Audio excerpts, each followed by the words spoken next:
This is the Bama Podcast with Marty Solomon. I'm his co-host, Brent Billings. Today, I'm with Elle and Reed to discuss the maternal images seen throughout Isaiah. That's right, and it's my goal for today, not just to be esoteric, not just to be philosophical, but we got a practical side to each of these texts we're going to look at. They're for everybody, not just women. I would wither like a daisy if we were just going to talk philosophy for an hour, so... That's not what we're doing. We have a little bit of Reed to sprinkle in the conversation. I should take my leave. I'll just go now. There's room for that. I'm just warning and inviting in folks for whom that might not be the water they like to swim in. Don't worry. It won't be all that. There'll be some of it, though, so it's all good. Okay. I said throughout Isaiah. That's not quite... It's all like second half that we're looking at here. Right, which is why this app is in the second half of Isaiah. We already argued about which Isaiah it is, so we won't return to that conversation. But we've got a series of maternal images. Brent is going to read those images, those texts to us, and then we're going to bring some stuff out. But before that, a little bit of a little pause, little definition of terms. First question, this feels like catechism to me. If we're talking about maternal images, that is imagery for a reason, right? Does God have a sex? My catechism says God is spirit and hath not a body like man, right? God doesn't have chromosomes. He doesn't have hormones. He doesn't have body parts. Nor a body like woman. Thank you, Reed. Sorry, I feel so included. I had to throw that in there. I was lost. I was alone. I was wanton without being included. So thank you. So there is anthropomorphization of God in the text, but not specifically anything that's specific, which is interesting if you pull out a bit because it's very normal in Near Eastern poetry and mythology to talk about the deities in those terms. And one of the shocking things about the biblical creation story is that there's no violence involved and no sex involved as well, which is usually terribly explicit and quite the journey if you're reading the original myths. So just that out of the gate. But one of the interesting things that we can also philosophically talk about before we look at the texts themselves is a different question. Does God have a gender? I sent off reflection questions for Brent and Reed, so they shouldn't be shooting from the hip this morning. Do you have any hot take responses about the idea of does God have a gender? My initial thought is always to go to Genesis and the image of God, male and female, he created them. Mm-hmm. So it's like you have to have both sides of that to encompass the entirety of God. Although I wouldn't say that even that is enough to encompass God, but like both parts, both genders that we see in humans are a reflection of something that God is. So you're making the bold stance that women are made in the image of God, Brent? I would hope it's not that bold if we've read our text at all. Earth-shattering. Fantastic. But then I was thinking like the actual pronouns that are used in the text, the terms are typically masculine. They are.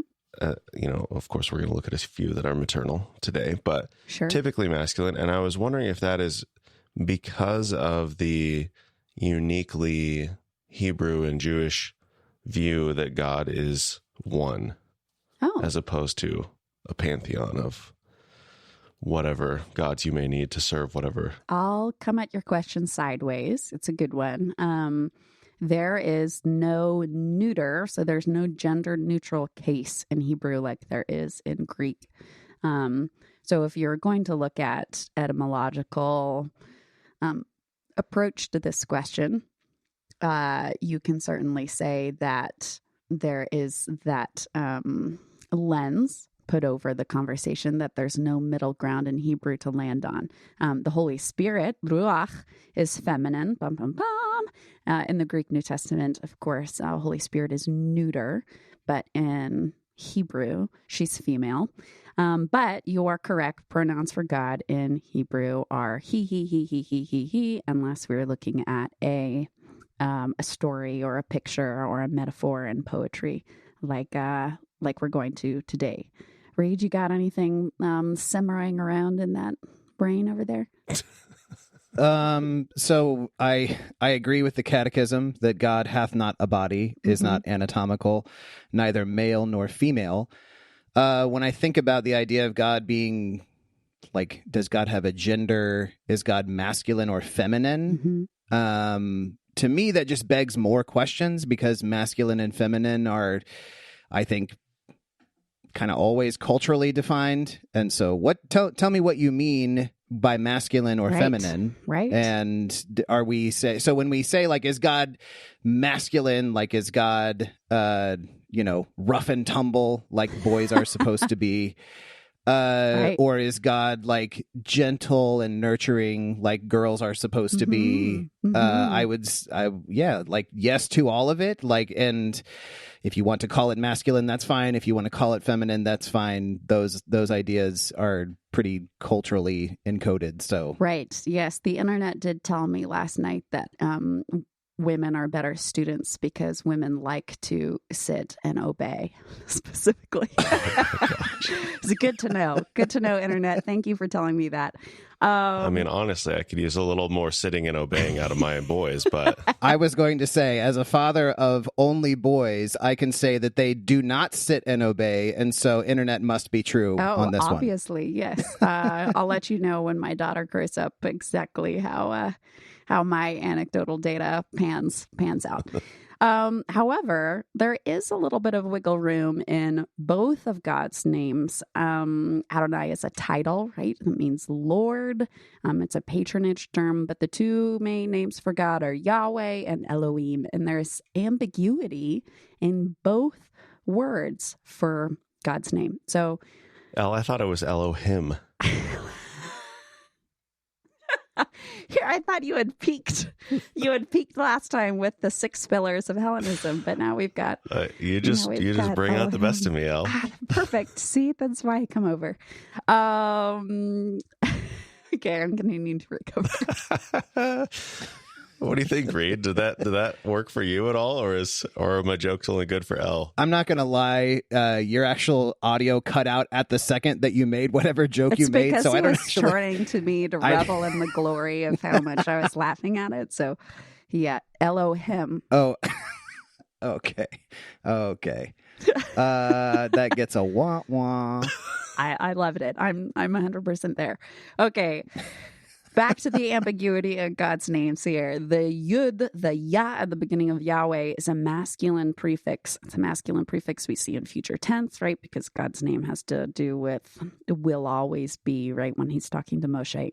So that's a masculine prefix. But the ending of that particular noun, or name anyway, is a hey. And a hey is traditionally a feminine letter. So you've got this weird mix of a masculine prefix with a feminine suffix. And then, lo and behold, we have the same thing in Elohim, in that we do see Elim without the hey in the text to describe gods. But when it's referring to spiritual beings or God, it has the hey, which is feminine. And then it has an im, which is a masculine ending, pasted on top of that, which is against the rules. It shouldn't be there. It's not good Hebrew. It should be elot if it was feminine, or it should be elim if it was masculine, but we have both. So even though there are masculine pronouns the whole way through, and I want to honor that and take that seriously, that put to the test between which the authors were going to use, they did go with masculine. Inherent in God's name is a little bit of ambiguity. Are there other instances, like just of normal kinds of nouns or names, where you have this mixing of masculine or masculine and feminine, like letters or prefixes and suffixes? Yeah, great question. Not very often, and when it does happen, it seems subversive, like the author of Ecclesiastes, who talked about 2 seasons ago. Their name is Kohelet, which is a feminine ending, and they or she in my opinion, she seems to be using that satirically, especially when she's talking about women. Okay, so it's trying to... It's that kind of context. Right, it wants to draw attention to itself when it is happening. Very much so, yes. It seems to me anyway. I'm sure there's people with a significant education who would bicker with me about that, but that's just what's there. I'm pleased to hear about the complicated construction of the names of God, consistent with Genesis 1. I mean, sure. Male and female. It's all in there. All in there. All in there. And then we got Jesus as masculine, Holy Spirit is feminine. So you've got a nice little balance. Something in between masculine and feminine. Whatever that means, says Reed. Well, I mean, really, truly, like... No, I totally get what you're saying.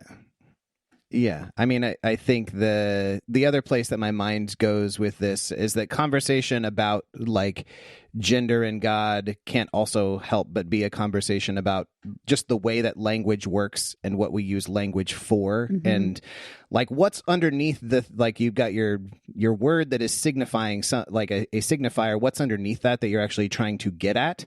Right. And to me, it's like a range of experiences with God, with the divine, mm-hmm. that are trying to be articulated. And at times, what is necessary and appropriate is something that is quote unquote masculine, and at times something that is quote unquote feminine. Sure. Both as people, as you look backward on what your experience has been and thinking like language propels you forward to like live life as it's coming, like going forward into the future. And so whatever is needed to like live faithfully as the people of God, like sometimes you need, there's a whole range of things that we have to say about God to embolden like a life of faith, and it goes from all over the spectrum, masculine, feminine, all of it. Yeah, expressions. And we're going to dig into some of those boxes and in a little bit and say, does it really go with one box or the other? But before we get to that conversation, Brent Billings, would you read for us Isaiah 42, or an excerpt, not the whole thing? Indeed, starting in verse 13.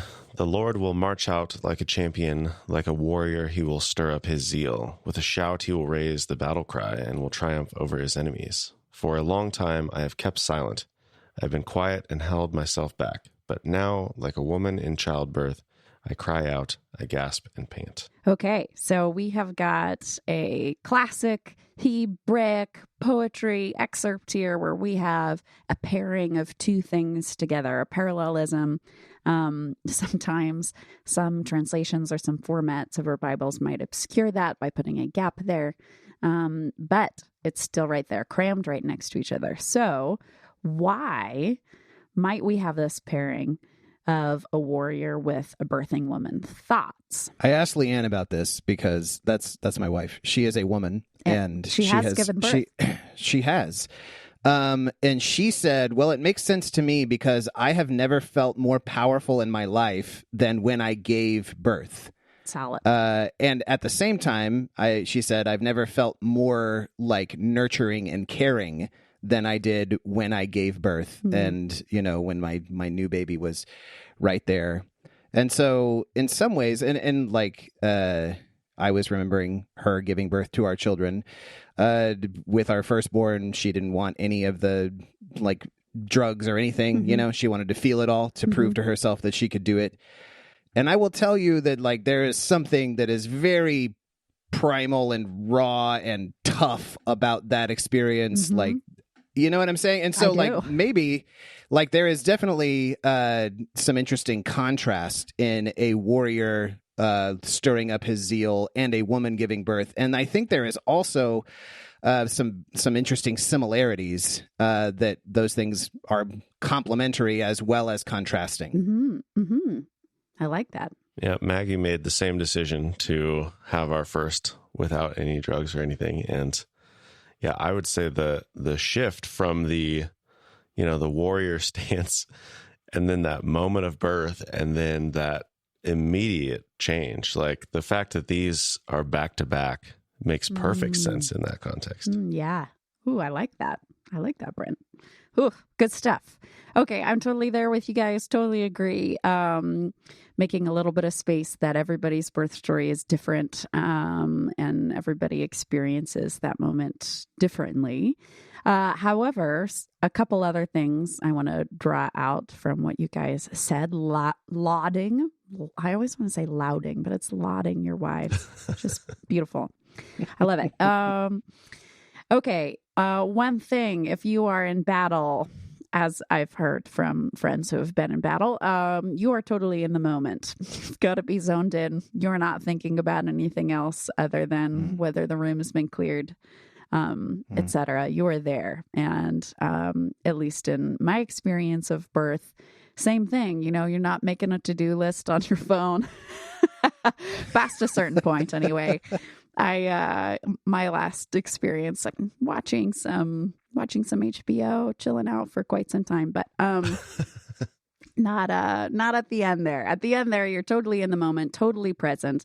And then I like what you mentioned there, Reed, about there is some contrast as well, right? Because a warrior is risking life in order to defend life. And a mother is risking life, right? Her life, still today, but especially historically, in order to bring in new life. So one risks life to defend life, one risks life to bring in new life. Okay, second question. I promise these are going to come together. But how does God create and make change in the world? Think about Genesis 1.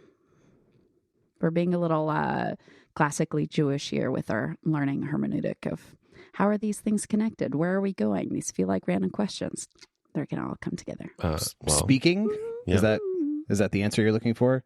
God speaks in Genesis 1. That's part of it. Yeah. Yeah. I mean, you mentioned other mythologies, and it strikes me that God is not giving birth to creation in like an anatomical kind of image. Right. God is just speaking, and the things come forth. Yes. Very good. No battle, no war, as in some of the other stories. Yes. No ripping apart of the dragon Tiamat and making stuff out of her spine. As rock and roll as that story is, correct. We'll leave that in our D&D session. I mean, if we think of the warrior imagery, the sword separates things, and then the new life fills things. Maybe. Okay. Oh, interesting. How does Adam specifically get formed? I guess Adam is Tiamat in that version because he does get a rib ripped out, but it's gentle-ish. But how gentle adjacent, yes. The word for a fell asleep there is like a heavy sleep dropped on him like an anvil. So it's not that gentle. God didn't like sing him a lullaby and tuck him in. The first anesthesiologist. Just you're out. Like Wile E. Coyote with the and the stars and the birds like circling above his head. Whoop, whoop. Yep, totally. Okay, but other than that, how did God bring Adam into being? From the dust. And then he formed. Breath, breathing. There we go. Breath, breathing. So we've got voice and we've got breath. Warriors and women in birth both do their work using their voice and their breath, right? A very important part of martial arts of all kinds is utilizing the energy of your voice and then also keeping track of your breaths, whether that's hand to hand or using a weapon or very certainly with shooting, right? Women in birth, of course, integral to the whole thing is the breath and the voice, like it sounded like you guys were alluding to with your spouses. I know someone who sang the whole of Handel's Messiah during her birth instead of doing other things. Oh, wow. Wow. Yeah. And I don't know, like you said, every woman's birthing story is her own. They're all different. But with our children being born, when I think about Leanne, like, so in the text, they're crying out. Mm-hmm. It's not like a whimpering Victorian woman on a chaise. Yeah, no, not that. It was like guttural, you know, and I would say it's actually much closer to the warrior, shouting than it is something that is like weak and puny. Yes. It's not a lullaby. Yes. Yes. No, it's not like it's like, Yes. sorry. I'm sure all of the listeners will love that. That experience. Yeah, the ASMR of Reed's reenactment of Leanne's birth stories. Just what we all signed up for. But yeah, unlike even in lots of films, it's not crying out. It is this more guttural, primal, summoning all your energy to do something incredibly difficult, right?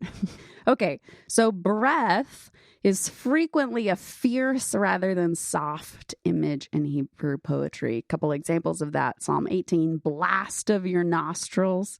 Isaiah 30, his fiery breath lights a pyre. Earlier in Isaiah 42 even, so the same passage we're looking at, breath withers and wilts plant life and kingdoms. Even the KJV says, instead of I cry out, gasp and pant like the NIV it does, it says, I will destroy and devour at once, which is pretty different. So we might think of breath in a different way culturally as a soft thing, like, oh, we're bringing Adam to life. Ha, That is interesting because that is actually how I have typically pictured this scene, is something like quieter and more intimate, right? Where God breathes, and I like that image, but I think it's adding a whole new angle to think about it as, what if it is this gale force kind of breath as opposed to like a sweet nothings kind of breath. Yeah, I love it. I love both of those, but I love that idea. Okay, so she is here placed with the warrior. This maternal image is placed with the warrior because of the power of the voice and the power of the breath. There is, if we're going to get practical here, something mystical that we just might take seriously about the use of our own voice. If God creates the universe by speaking things into being, and Jesus also, when he's on earth doing wild stuff, he just says it. If he's healing people, he's not like, okay, here's a 12-week program. You have to come back to prayer night every night. Make sure you do all this stuff first, and then we'll make a little more progress. He just says, you are well, the end, right? So he changes the world around him that way. God does that way. Not trying to make a formula by any means, any hard and fast rules, but I think there's an invitation in there for us to think about, how do we use our breath? How do we use our voice? Are we complaining, gossiping, criticizing, casting negative forecasts, pulling the one negative pea out of the goodness mattress? Or are we praying, praising, encouraging, speaking life over ourselves and others? Because that is how God creates.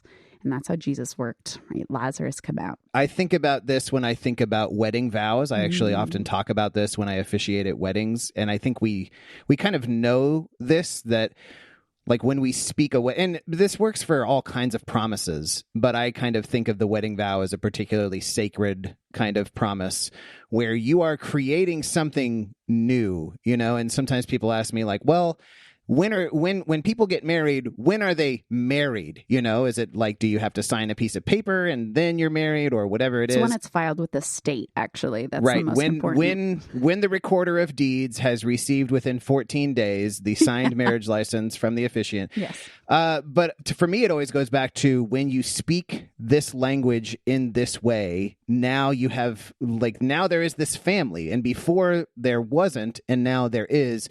And so that kind of speech with wedding vows, with various promises that we make, like if as a parent you've ever made a promise to your child and they don't forget those things, it has shaped like a new sort of world for them. Like, this is going to happen. Mommy, because you said we were going to have ice cream on Shabbat. Where's the ice cream? Exactly. It's a serious problem. And then if you don't show up with the ice cream, it does a kind of destructive violence to this world that had been created for them. Yes. So, and in lots of more other serious ways, and I'm like all the other examples that you pointed out about the way that we use our speech to... Right.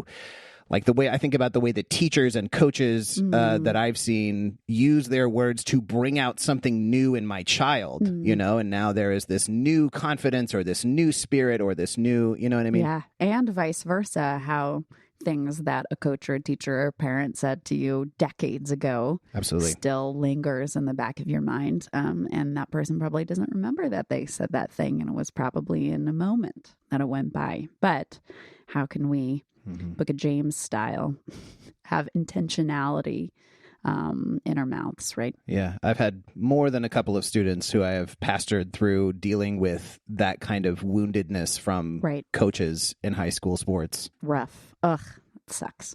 You have to like pass a test in order to be a coach. This is so much lower stakes than everything that you guys have just said. But the other night, Maggie was sitting there, and Maggie, for context, has very long hair. So to wash her hair is like this very complicated process. And she does all this stuff because we have really hard water, blah, blah, blah.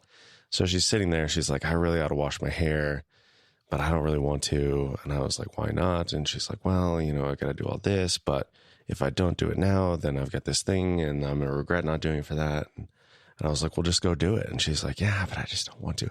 And I leaned in close to her and I was like, get up. No. Which is not how I normally talk to her.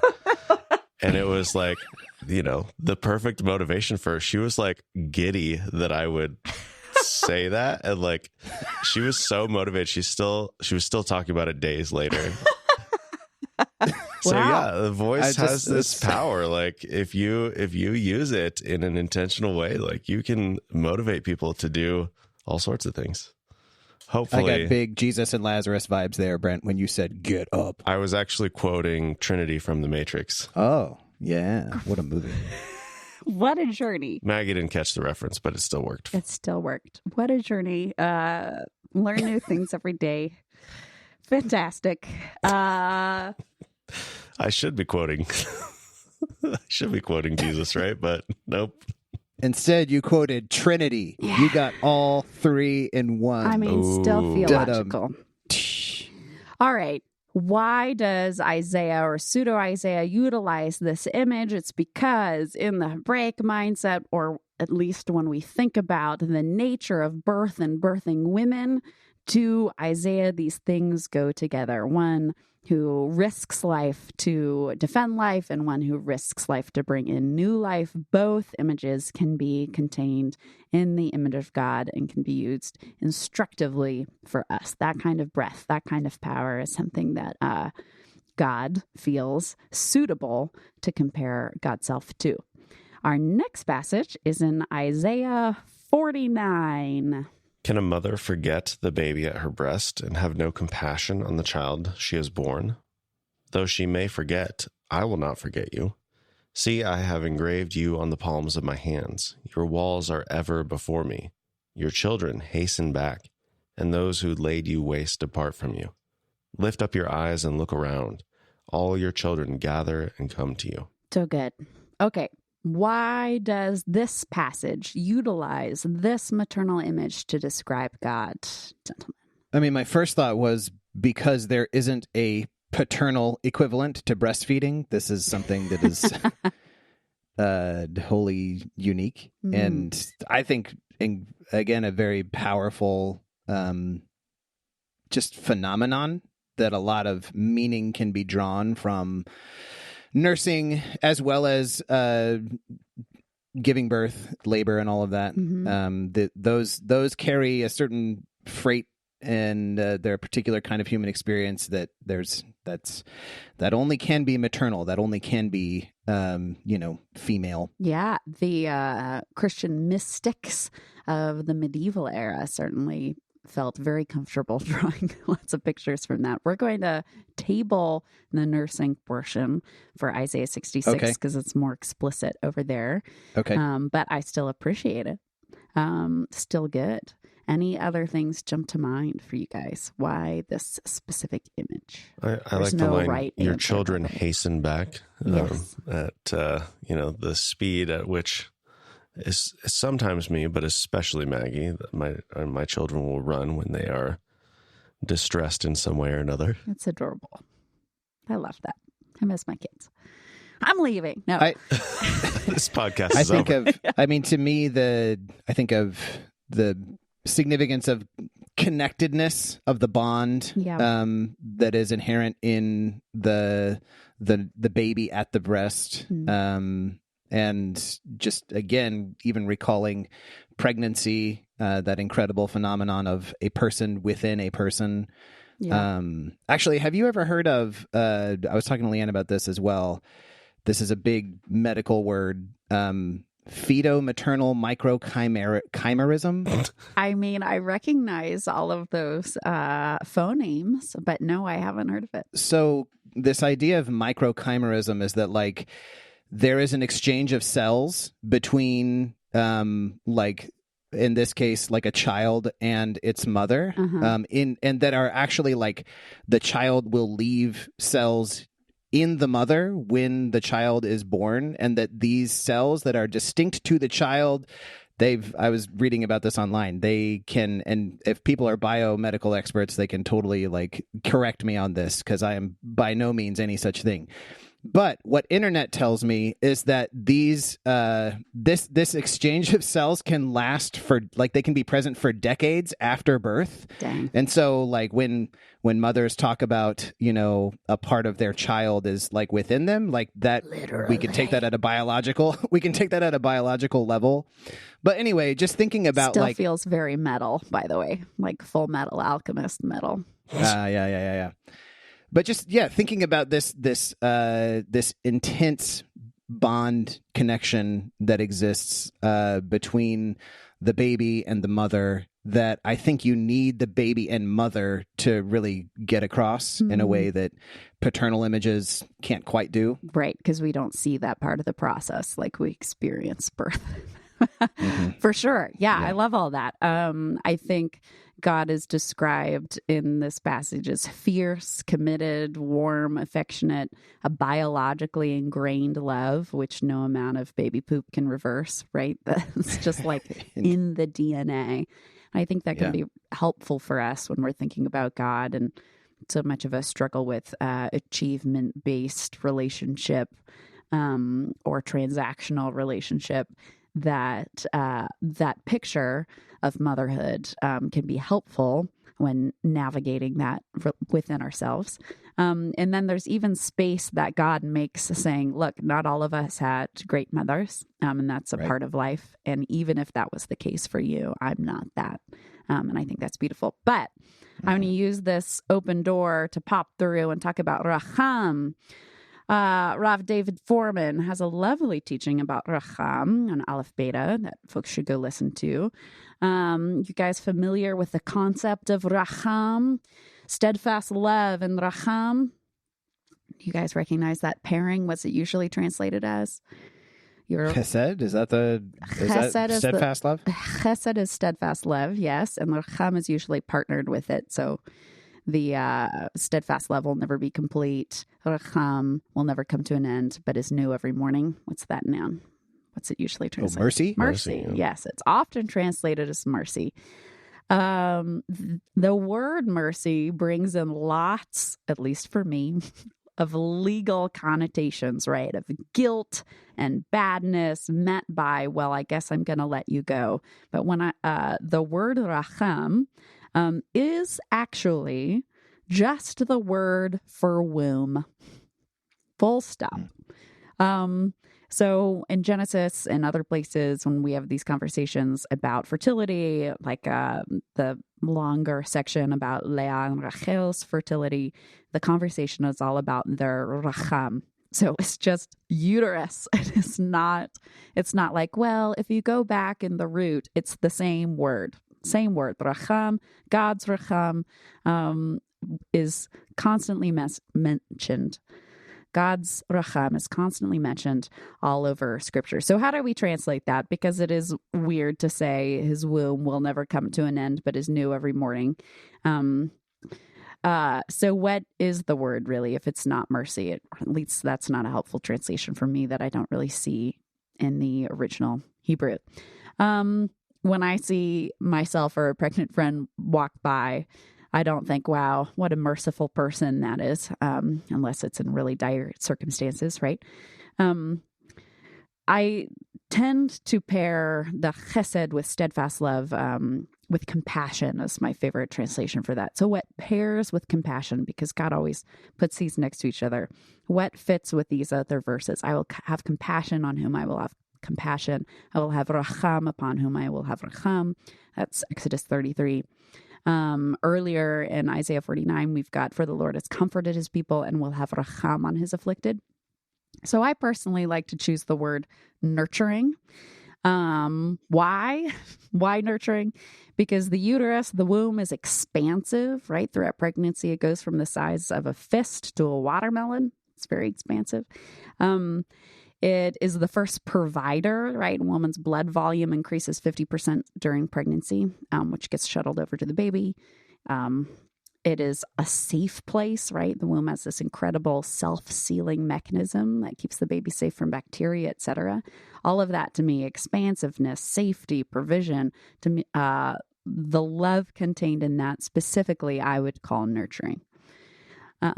Thoughts before I continue on in my little exploration here. The thought that I have is that everything about the womb is like only directed towards the life of the baby, of growing this life and pushing it out into the world, right? To give birth to something, right? Yeah, and that it is, like you said, constant, unceasing in its work to do this. It never stops doing its work, even like when the mother is sleeping or resting. Like the body always will keep funneling all of those nutrients in, and all of the blood and the oxygen and everything that is needed, even at the expense of the mother. Which some of us experience more than others. But Foreman has this great thing, therefore, about how, like, if the womb is an apartment for a baby waiting to come into the world, that therefore our world is like our apartment, and eternity is like blasting out into the other side, outside of our apartment. And if Mr. Basse was here, he would bring out all of the birth imagery and the Eden story and how that was kind of an original womb space for us. Well, I like thinking of the temporary nature of the womb as a dwelling place. Like, is there any connection with tabernacle imagery? I like where your head's at. Not etymologically. The word there is abide, and the picture behind the word for tabernacle is like an animal settling onto all fours when it gets cozy, like onto its haunches, like cats. If you don't know what a Pallas's cat is and its behavior, I don't. I'll put a link in the show notes for a little video to show you what it does. I'm not a cat person, but I will. I'm not either, but this behavior is kind of hilarious / cute, depending on your perspective. Okay, well, I'll look forward to it. What is radical and exciting to me, other than these beautiful images that we're contemplating here, is when we get back to the conversation of God and gender. If God's like, right, this is anthropomorphization. God doesn't actually have a uterus. But if God does have racham, he does have nurturing. That means if God's pronouns are masculine, right, there is nothing inherently unmasculine about being nurturing. If we were to model our masculinity off of God rather than the horrifying carousels we see on the internet, or in our churches, which or families, all sorts of places, communities, culture. Okay, so if we're going to model our masculinity off of God, we are not segregating fatherhood, therefore, to tough love, teaching sports, hard life lessons. In this image of God in whose shadow we're created, there is a mandate toward nurturing for all parents and even folks who aren't parents, right? We can all be expansive. We can all tenderly provide. We can all be cozy, safe places for others to grow. This might feel like life for men out there who have struggled to fit in with a more hardened, muscular incarnation of fatherhood or masculinity. And maybe it's a challenge for some of us for whom that posture comes all too easily. And that's okay too. But you guys are both fathers. I'm not. Any thoughts? Yes, this seems It seems obvious to me that this should be the case, and yet there are like 1,000 million complicated reasons why it's not obvious for many people, why men should also be examples of nurturing and gentleness, and why women can also and should be also examples of toughness and resolve. And, right. Those it comes from both places. It seems to me that there's a potential for this is maybe too much of a sidebar, but potential for like things to really break down interpersonally for men and women when one is supposed to only be this thing or is supposed to do this all the time, and the other one is expected to do this other thing all the time.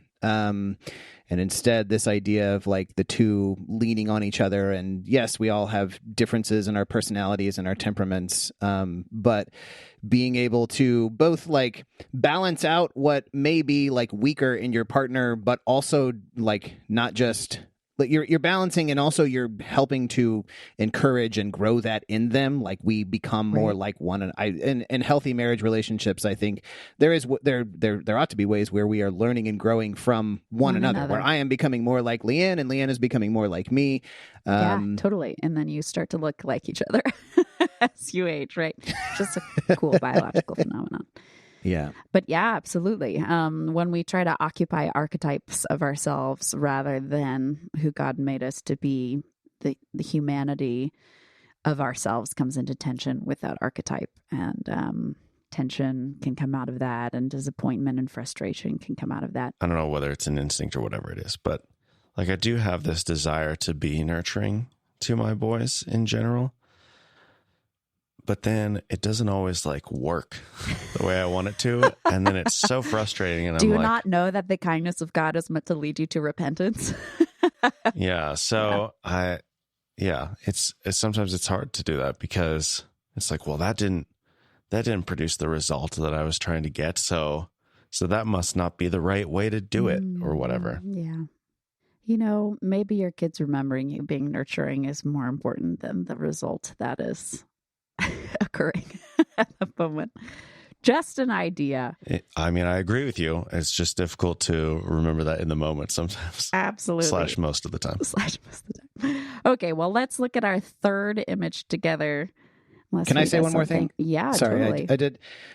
This when I think about fathers and mothers and who ought to be what, I think about there's a passage in 1 Thessalonians, I believe it's in chapter 2, where Paul is saying, we were like mothers among you, and we were like fathers among you. And there is like a kind of stereotypical division of like a mother with who is nursing her children. We cared for you. And then as fathers, we encouraged and we exhorted you to walk in a manner that is worthy. But the point here is that both of those are being embodied in the same person. Like, so if you think of those traits as masculine and feminine, if you think of like, I'm going to teach you to walk in the right way as a man thing, and if you think of I'm going to nurture you as a woman thing, those things are still both residing in the apostles' ministry there.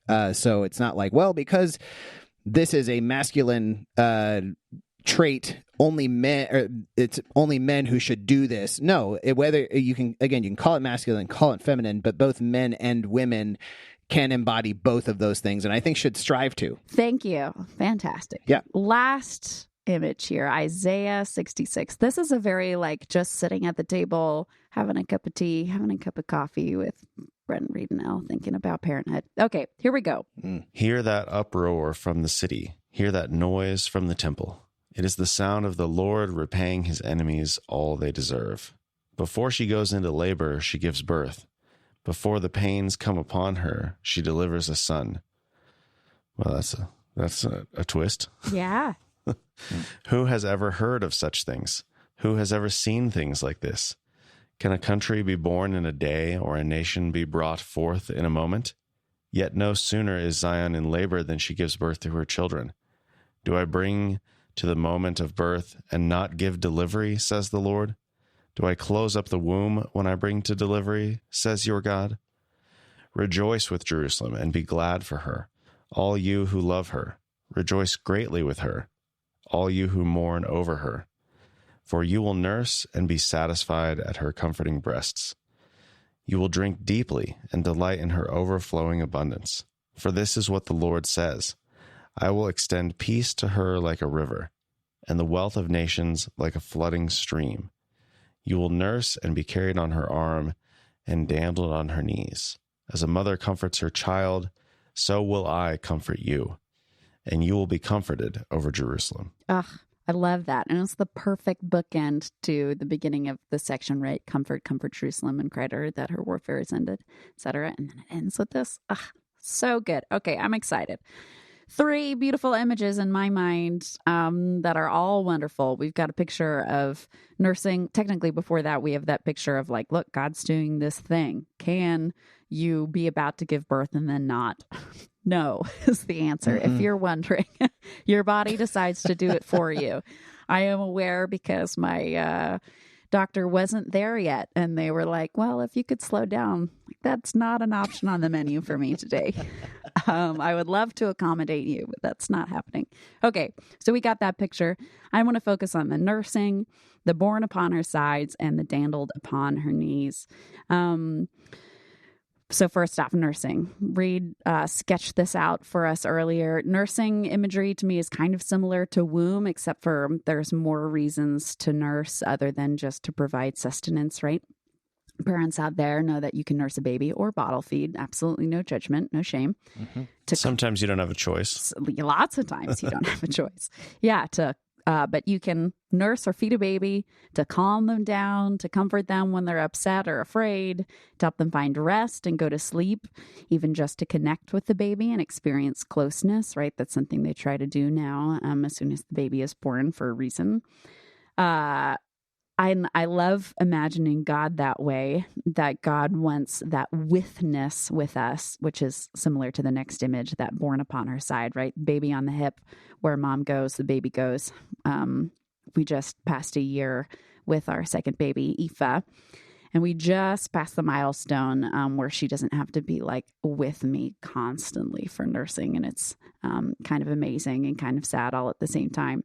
But that kind of closeness, it's such a sweet season because the baby is, in a carrier or a wrap or on your hip. And there's so many forehead kisses and cooing and all these things constantly. There's nothing impressive that the baby is doing, right?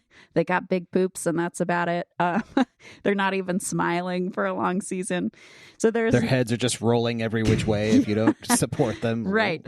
So there's no accomplishment a baby can whip out that would impress God, right? There's nothing that we can do to earn that, to impress God, to make an impression upon our deity, to be like, this guy right here, look at that, right? A baby doesn't need to make a recitation of the day's wrongs before the baby's carried around by their mom. And we shouldn't lose track of that facet of the companionship of God. It's not just a philosophical omnipresence, like, well, God is everywhere all the time. And that apparently also means here in this room because logic. And it's not a God with us that looms like a bodyguard, just tailing us around and counting our errors and being like, I saw that thought. You're thinking a lot of yourself right now, aren't you? Mm-hmm. Every breath that we take is taken from the hip of God, right? And he wants us there just like in nursing, not just to sustain us and keep us alive as he's, hanging all of our electrons in every tiny atom of our body. But he also wants that closeness just to be close, just for that, just to comfort us, to help us find rest, to help us go to sleep, just to connect with us. That in itself is a huge part of motherhood, right? It's not just a mission and my goal is to raise healthy, happy, godly kids, right? But that's not like my daily, all right, what's our checklist? I love being with my kids and just being with them. And that's it, full stop. And I think we can forget that about God. And I think that's why these maternal images are woven into the story, right? This isn't the only section in the Bible where we have maternal images. But the last one in this particular section is translated by the NIV, dandled on God's knees, which I love. My son loved just being chucked into the air versus my daughter is more of a spinner. But they both love the classic knee bounce, usually with a fun song. And God's love is playful, according to this particular verse. Some of us know this and experience it regularly, but for some of us who either had a daunting, austere theology or distant parents, this can be hard to imagine. That every moment does not have to be geared toward tests or disciplines or pass-fails or trials of various kinds.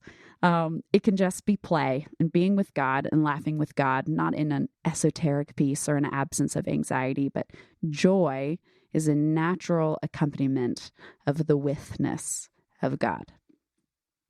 So here's the application, which might be a challenge for a lot of us, especially if we enjoy the Baymoth podcast and therefore might just feel fine and dandy keeping things in the intellectual or worse, philosophical realm. Wow, shots fired. Fine and dandled, would you say? Fine and dandled, keeping things in the... Maybe it can be both? Yeah, and you can play intellectually. That's certainly the case. But sometimes we do that because we don't want to venture, as C.S. Lewis put it, further up and further into the spiritual frontier, right? It's safer in our happy little brain cages where we're just talking about stuff. So can we be people who say yes to being open to and even pursuing being provided for, comforted, and calmed by the metaphorical nursing of God? Can we find rest and sleep in God's arms? Can we enjoy the withness of being carried on the hip of God? Can we while away time being delighted by the playfulness of God? Can we choose to believe that he wants to spend time with us in that way and that he has marked us to receive it? The end. That's the invitation. That's a really good invitation. I was thinking about, this idea of like God's got an army and we are like soldiers in God's army. We're a bunch of toddlers. But then I was thinking about what if we were babies in God's nursery, like what if we made songs about that and t-shirts about that? I think I would get some delight in that for sure. Yeah.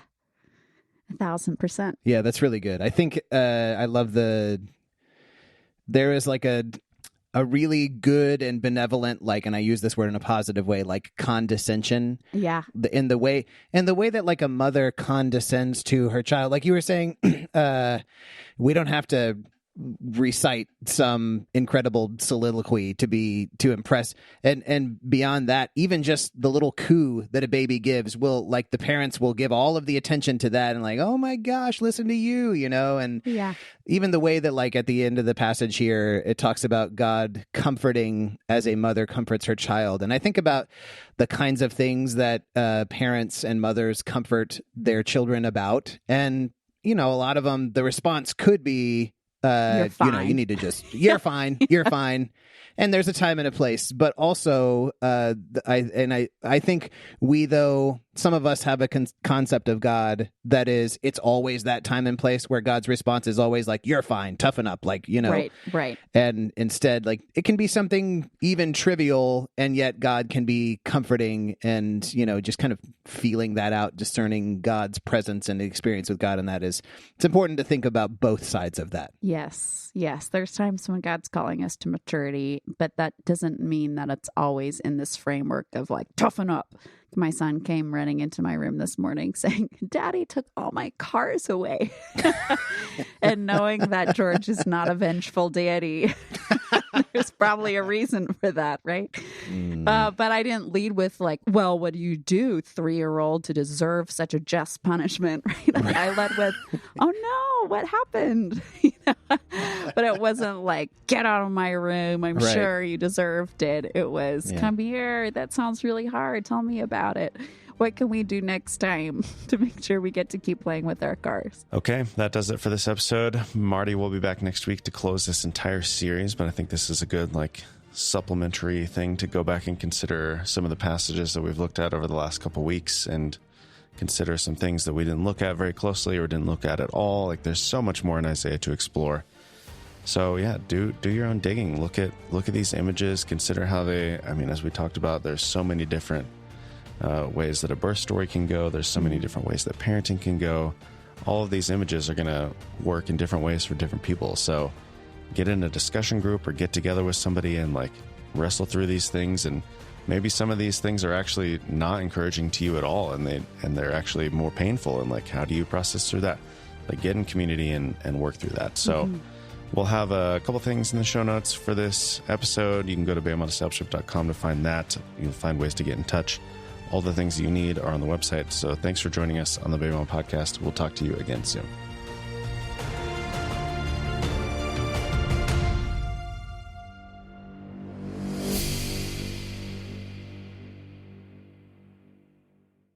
I asked Maggie if she cares if I share the Get Up story, and she said, please do. Okay, great. I love that for you.